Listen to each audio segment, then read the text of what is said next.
তমলুকের তৃণমূল নেতা দিব্যেন্দু রায়ের বিরুদ্ধে ধর্ষণ এবং শারীরিক নির্যাতনের অভিযোগ তুলল কোলাঘাটের এক মহিলা। আদালতের নির্দেশে এফআইআর দায়ের হয় তমলুক থানায়, যদিও সমস্ত অভিযোগ অস্বীকার করেন তৃণমূল নেতা। কোলাঘাটের বাসিন্দা এক মহিলার অভিযোগ, তমলুকের তৃণমূল নেতা দিব্যেন্দু রায় তাকে শারীরিক নির্যাতন এবং ধর্ষণ করে বলে। নির্যাতিতার অভিযোগ, তার পুরাতন একটি মামলায় তাকে সাহায্যের আশ্বাসের সময় তার সাথে তৃণমূলের তমলুক সাংগঠনিক জেলার সাধারণ সম্পাদক দিব্যেন্দু রায়ের পরিচয় হয়। দিব্যেন্দু রায় তাকে সুবিচার এবং কাজ পাইয়ে দেওয়ার আশ্বাস দেন বলে দাবি মহিলার। গত 22/10/24 দিব্যেন্দু রায় কথা বলার আছিলায় তার তমলুকের ভাড়া বাড়িতে যান। সেখানে তার শারীরিক হেনস্থা এমনকি ধর্ষণ করে বলেও অভিযোগ, এমনকি প্রাণনাশের হুমকিও দেয় বলে অভিযোগ। আমার অভিযোগ দিব্যেন্দু রায়ের বিরুদ্ধে। দিব্যেন্দু রায় একজন তৃণমূলের প্রভাবশালী নেতা।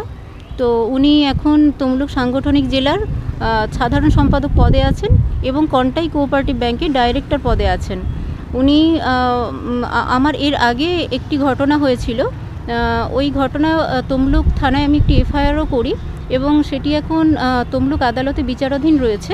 তো এই ঘটনার পরেই আমাকে দিব্যেন্দু রায় উনি বলেছিলেন উনি একজন বড় নেতা এবং উনি আমাকে সমস্ত রকমভাবে কেসে সাহায্য করবেন এবং উনি আমাকে একটি ভালো চাকরির ব্যবস্থা করে দেবেন, এই বলে উনি আমার কাছ থেকে ফোন নাম্বার নেন এবং উনি আমার সাথে প্রায় যোগাযোগ করতে থাকেন। তো তারপরে উনি আমাকে প্রায় বলতেন আমার বাড়িতে এসে চা খেতে আসবেন, কথা বলবেন, এবং আমি ওনাকে বারণ করেছিলাম যে আমি ভাড়া বাড়িতে একা থাকি দাদা, আর এখানে তো বাড়ির মালিক কাউকে অ্যালাউ করেন না। তো উনি একদিন জোর জবরদস্তি করেই উনি বলেন না আমি গেলে কেউ কিছুই বলবে না, কারণ আমি অনেক বড় নেতা এখানের, এই প্রভাব খাটিয়ে উনি সেদিন জোর করেই আমার বাড়িতে আসেন। আমার বাড়িতে এসে উনি আমার সাথে পাশবিকভাবে শারীরিক নির্যাতন করেন এবং আমার ইচ্ছার বিরুদ্ধে, মানে আমাকে যেভাবে আমার উপর অত্যাচার হয়েছে এবং তারপরে আমাকে বিভিন্নভাবে ভয় হুমকি এসব দেওয়া হয়েছে। ঘটনার পরেই থানার দ্বারস্থ হন নির্যাতিতা, কিন্তু থানায় অভিযোগ না নেওয়ায় তিনি কোর্টের দ্বারস্থ হন। কোর্ট পুলিশকে নির্দেশ দেয় এফআইআর শুরু করার জন্য। সেই মতো গত 25শে মে তমলুক থানায় এফআইআর দায়ের করা হয়। যদিও তো আমাকে বলা হয়েছিল যে উনি অভিষেক ব্যানার্জি মুখ্যমন্ত্রী এবং সুব্রত বক্সি সহ আরও বিভিন্ন বড় বড় নেতাদের নাম নিয়ে বলেছিলেন যে উনি তাদের খুব ঘনিষ্ঠ, আমি কাউকে বললে মুখ খুললে কিছুই মানে হবে না, এবং উনি আমাকে প্রাণনাশেরও হুমকি দেন। উনি বিভিন্নভাবে হুমকি দিতে থাকেন তারপর থেকে, আমি যাতে কোথাও অভিযোগ না করি, কোনোভাবে মুখ না খুলি। তো তারপর আমি একটি বেসরকারি হসপিটালে চাকরি করতাম, সেই চাকরি থেকেও উনি আমাকে কর্তৃপক্ষকে চাপ দিয়ে বরখাস্ত করিয়ে দেন। এরপর ওনার ওয়াইফ কোনোভাবে জানতে পারে ঘটনাটা, জানতে পেরে উনি আমাকে পৌরসভায় ওনার নিজ অফিসে ডেকে পাঠান। ওনার নাম লীনা মাভৈ রায়, উনি তমলুক পৌরসভার ভাইস চেয়ারম্যান। উনি আমাকে ওনার অফিসে ডেকে পাঠিয়ে উনি আমাকে বিভিন্নভাবে গালিগালাজ এবং হুমকি এবং প্রাণনাশের হুমকি এবং মারতেও পর্যন্ত উনি আমাকে উদ্যত হন। তো সেই জায়গা থেকে আমি এসে কোনো রকমে আমি চলে আসি সেদিন বাড়িতে, এবং তারপর আমাকে একজন অ্যাডভোকেটকে দিয়ে, ওনার নাম বিশ্বনাথ হাজরা, এবং আরও কিছু লোকজনকে দিয়ে উনি আমাকে প্রায় ভয় দেখিয়েছেন। তো সেই জায়গা থেকে আমি যখন লাগাতার হুমকি ভয়ের মধ্যে থাকার পরে আমি আইসি দ্বারস্থ হই তমলুক থানায়। থানাতে আমি আইসিকে সমস্ত কিছু বলার পর উনি আমাকে বলেছিলেন যে আপনি লিখিত অভিযোগ দিন, আমরা যা ব্যবস্থা নেওয়ার নেব। ওনাকে আমি কিছু প্রমাণও দেখিয়েছিলাম সেই সময়। তো উনি আমাকে বলেছিলেন যে সমস্তভাবে ওনারা আমাকে সাহায্য করবেন, ব্যবস্থা নেবেন। কিন্তু তারপরে আমি যখন লিখিত অভিযোগ নিয়ে যাই থানায়, তারপর থেকে কোনোভাবেই আর আইসির সঙ্গে দেখা করতে দেওয়া হয় না, বলেন উনি বাইরে আছেন, উনি থানাতে নেই, এইভাবে ওনারা আমাকে পুরোপুরি ইগনোর করেছেন। এবং তারপর আমি লিখিত অভিযোগটা ওখানে আমার কেউই জমা নেয়নি, অত্যন্ত দুর্ব্যবহার করা হয়। আমি তারপরে এসপিকে জানিয়েছি, এসপিকে, ডিআইজিকে, এমনকি আমি সিএম অফিসেও জানিয়েছি, এবং ওনাদের এখানে পৌরসভার চেয়ারম্যানকে জানিয়েছি, এবং আরও জেলার নেতৃত্ব এবং আরও এখানের সমস্ত মানে কিছু নেতৃত্বদের জানানোর পরেও আমার যখন কোনো সুরাহা হয়নি, এত জায়গায় ঘুরেও আমার যখন কোনোভাবে কোনো সুরাহা হয়নি, তখন আমি তমলুক আদালতের সাহায্যে তমলুক আদালতে আমি কমপ্লেন দিই। তো ওখানে জজ সাহেব প্রথমে তদন্ত করতে বলেন, তমলুক থানাকে নির্দেশ দেন। তো তমলুক থানাতে নির্দেশ দেওয়ার পর প্রথমে ঠিকঠাকভাবে সঠিকভাবে রিপোর্ট দেওয়া হয়নি, তদন্ত সেভাবে মানে সঠিকভাবে করা হয়নি। প্রথম রিপোর্ট যাওয়ার পর আবার জজ সাহেব পুনরায় তদন্ত করতে দেন, তখন ওনারা সঠিকভাবে রিপোর্ট দেন এবং মহামান্য আদালত এফআইআরের অর্ডার দেন। এই 7ই মে আদালতে এফআইআরের অর্ডার হয়েছে। আমি যেভাবে একটি আমার নির্যাতিতা মহিলা আমার ওপর যেভাবে উনি অসহায়তার সুযোগ নিয়ে যেভাবে আমার সঙ্গে জোরপূর্বক যে অন্যায় করেছেন, এবং উনি পরবর্তীকালে কোনো মহিলার সাথে, কোনো অসহায় মহিলার সাথে এইরকম না করতে পারেন।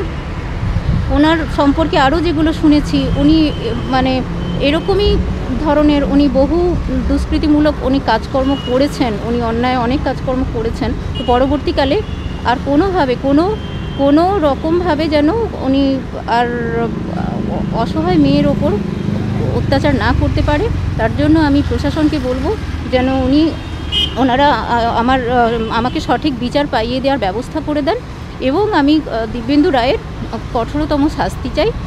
আর আমি এটা প্রশাসনকে আরও বলবো যে কোনো নির্যাতিতা মহিলা গেলে ওনারা যেন এফআইআরটা নেন, সেই ঘটনার প্রাথমিকভাবে তদন্ত করে। আমি তো সমস্ত ডকুমেন্টস দেখিয়েও ছিলাম, কিন্তু আমাকে বারে বারে কেন ঘোরানো হলো, এবং আমি এত ঊর্ধ্বতন কর্তৃপক্ষ সবার কাছে ঘুরেছি, ঘোরার পরেও কেন আমার এফআইআর নেওয়া হলো না, কেন শুধুমাত্র প্রভাবশালী নেতা বলে, শাসক দলের নেতা বলে আজকে কেন চেপে দেওয়া হলো, এই ঘটনাটা চেপে দেওয়ার, রাজ্য পর্যন্ত চেপে দেওয়ার চেষ্টা হয়েছিল। আমি এটার বিরোধিতা করছি যে এরকম ধরনের অসহায় মহিলারা যেভাবে আমি আজকে হেনস্থা হয়েছি একটি এফআইআর করার জন্য, সেভাবে আর কোনো মহিলাকে যেন হেনস্থা পেতে না হয়। আমি দিব্যেন্দু রায়ের কঠোরতম শাস্তি চাই এবং ওনাকে যারা সাহায্য করেছে, যারা আমাকে হুমকি দিয়েছে এবং যারা আমাকে প্রতিনিয়ত আমাকে ভয় দেখিয়েছেন, তাদেরও যেন শাস্তি হয়। শুনুন, সর্বৈব মিথ্যা এইসব অভিযোগ। কেন এই মহিলাকে আমরা চিনি তমলুকবাসী, তার কারণ হচ্ছে এর আগে বিজেপি নেতৃত্বদের সম্বন্ধেও নানা সময় নানা অভিযোগ করেছেন এবং পরবর্তী সময় তারা বেলে আছেন। তার পরবর্তী সময় যখন বিজেপি নেতাদের বিরুদ্ধে অভিযোগ দেওয়া শেষ হয়ে গেল, তখন উনি আবার তৃণমূল নেতাদের ধরেছেন। এবার তৃণমূল নেতৃত্ব উনি ব্যক্তিগত ব্যাপার ওনার, আর যে নেতার সম্বন্ধে বলছেন সেটাও তার ব্যক্তিগত ব্যাপার। যদি সত্যিকারের কোনো অভিযোগ হয়ে থাকে তার ব্যবস্থা নেবে পুলিশ প্রশাসন, কিন্তু আমার মনে হয় এটা সর্বৈব মিথ্যা। অভিযুক্ত তৃণমূল নেতা দিব্যেন্দু রায় দাবি করেছেন, গত কয়েক মাস আগে বিধায়ক কার্যালয়ে ওই মহিলার সাথে তার আলাপ হয়। ওই মহিলার চাকরি চলে যাওয়ায় তিনি চাকরির জন্য বলেছিলেন ওই তৃণমূল নেতাকে। না, অভিযোগ তো সম্পূর্ণ মিথ্যা। আমি জানি যে মহিলাটি অভিযোগ করেছে তার সঙ্গে পরিচয় আমাদের বিধায়ক কার্যালয় জুলাই আগস্ট মাসে হবে, হয়তো কয়েক মাসের তার পরিচয়। সে এসেছিল আমাদের বিধায়কের সঙ্গে দেখা করতে, করার পর আমার সঙ্গে পরিচয় হওয়ার পরে আমি খুব ভালো লোক, নাম শুনেছেন ইত্যাদি, আমার নাম্বার নিয়েছিলেন। সে বেসরকারি কোনো একটি জায়গায় কাজ করতেন, বিধায়কের সঙ্গে দেখা করেছিলেন।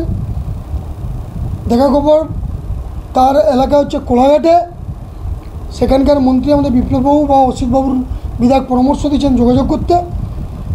পরবর্তী সময় আমাকে ফোনে জানিয়েছিলেন যে তিনি বেকার, সেখানে একটু হেল্প করার জন্য, এবং তার আশা প্রকল্পের অ্যাপয়েন্টমেন্ট লেটার পেতে রয়ে গেছেন, তার চাকরিটা হয়নি। একটি ভালো লয়ার হাইকোর্টে দেওয়ার জন্য আমার বন্ধু হাইকোর্টের একজন লয়ারের নাম তাকে বলেছি, নাম্বার বলেছি যোগাযোগ করার জন্য। তৃণমূলের নেতা আরও দাবি করেন, ওই মহিলা আগে একই অভিযোগে এক বিজেপি নেতাকে জেল খাটিয়েছিলেন। এই মহিলার এটাই ব্যবসা, তিনি এইভাবেই মানুষকে ফাঁসানোর চক্রান্ত করেন। পুলিশি তদন্তে সঠিক তথ্য বেরিয়ে আসবে। আমার যে কাউন্সিলর, প্রাক্তন কাউন্সিলর রঞ্জিতা জানা, তার বাড়িতে থাকতো, সেখানে আমাকে যাওয়ার জন্য বলেছিল। আমি বলেছিলাম চা খেতে যাব, চা খেতে যাবেন না। আমি বলেছি যে ওখানকার যে কাউন্সিলর তার হাজব্যান্ডকে নিয়ে আমি যাব।